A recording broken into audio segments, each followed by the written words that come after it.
Hey, what's up, Coin Fam? I'm Miser, and I make educational videos for coin collectors and coin roll hunters that want to learn how to identify rare and valuable coins in their pocket change. There are plenty of rare coins and varieties that are worth collecting or flipping if you know what to look for and have a little luck on your side. In today's video, we're going to talk about 10 super expensive pennies worth more than my car. Let's jump right into it. Have you ever heard of a close AM? If you haven't, you want to pay close attention to this first Lincoln cent. This is the 1992 close AM. In 1993, a change was made to the reverse design of the penny. This new design had the A and the M in America spaced very closely to each other. Somehow, the 1993 reverse dies were used for at least some 1992 cents, and what's best of all, this rare variety is being found in circulation. There have only been about 20 of these varieties found so far from both the Philadelphia and the Denver mints. Take a look at how close the A and M are compared to the wide AM. This 1992 Lincoln cent was graded Mint State 67 red and was given the close AM designation. This penny sold for $28,850. Most collectors are well aware of the 1955 double die. In fact, my father used to check his change as a kid looking for it. If you're drinking while watching this video, it's really going to mess with your head right now. The doubling on this Lincoln cent is extremely obvious. This is really an incredibly preserved specimen graded MS65 on a scale from 1 to 70, and it's sold at auction for $59,225. Most coins, including pennies, were minted at both the Philadelphia and Denver mints. The Denver minted coins have a D mint mark, and the Philadelphia coins have a P mint mark, or no mint mark, depending on the year the coin was minted. In 1922, no Lincoln cents were minted at the Philadelphia mint, yet a variety of this Denver minted coin has been discovered with no mint mark. And just when you thought it all made sense, there's a variety within a variety. This is a 1922 no D weak reverse, and this is a 1922 no D strong reverse. The weak reverse is a bit more common. The 1922 no D weak reverse sold for $5,750, while the 1922 no D strong reverse graded MS64 red brown sold for $74,750. Our next coin was listed on the top 100 U.S. coins list by Garrett and Guth. As you can imagine, this coin is in high demand. There were only 484,000 of these coins produced. If you don't know which coin I'm talking about, it's the 1909S VDB. Why is this such a desirable coin? It's all about the S and the VDB. VDB are the initials of the designer of the Lincoln cent, Victor David Brenner. You can find the VDB on the bottom of the reverse of this coin, below but in between the wheat stalks. When the Lincoln cent was first released, it was generally accepted by the public except for the prominent initials of Mr. Brenner. People thought the initials were too large and obvious. The U.S. Mint took care of this by removing Mr. Brenner's initials from the cent, but millions of these pennies had already been produced by the Philadelphia Mint.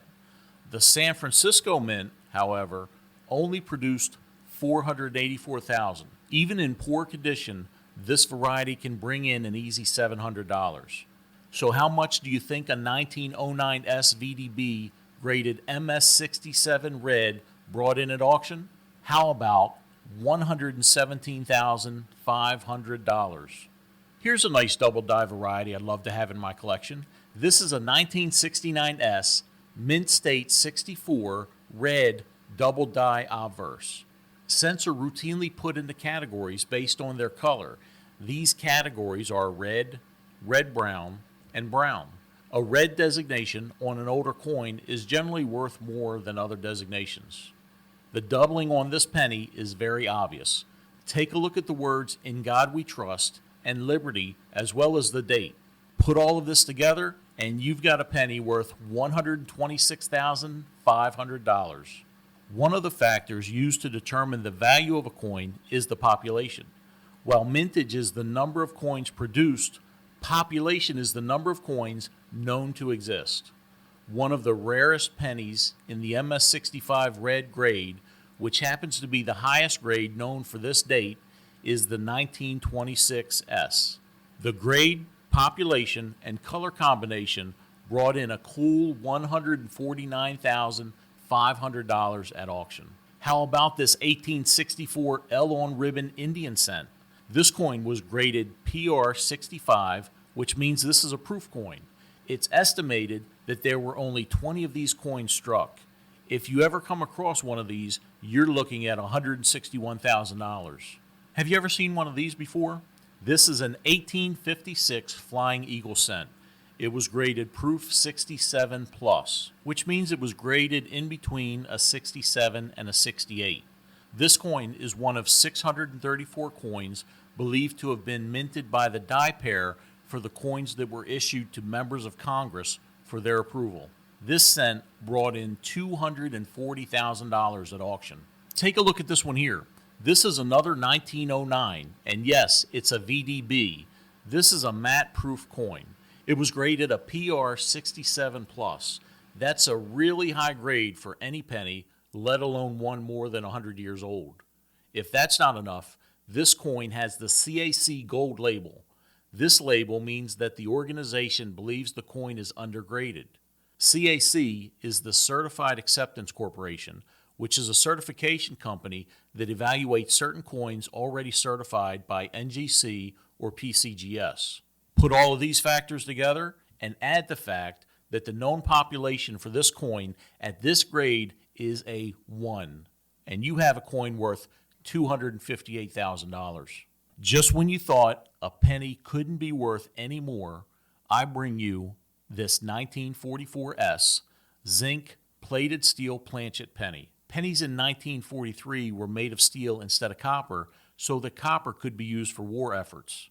In 1944, copper planchets were used once again, but not for this coin. This coin is one of only 2 known to exist. It's graded MS66, and it's the only known uncirculated example. That's why this penny sold for $373,750. Now, what could be worth more than a 1944 steel penny? How about a 1943 copper penny? Copper 1943 pennies are rare. There are about a dozen of them known to exist, but there's only one Denver minted 1943 copper penny known to exist. This one-of-a-kind penny was graded Mint State 64 brown.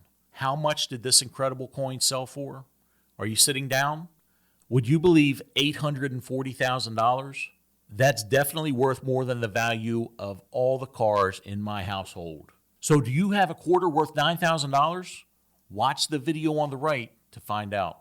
Thanks for watching.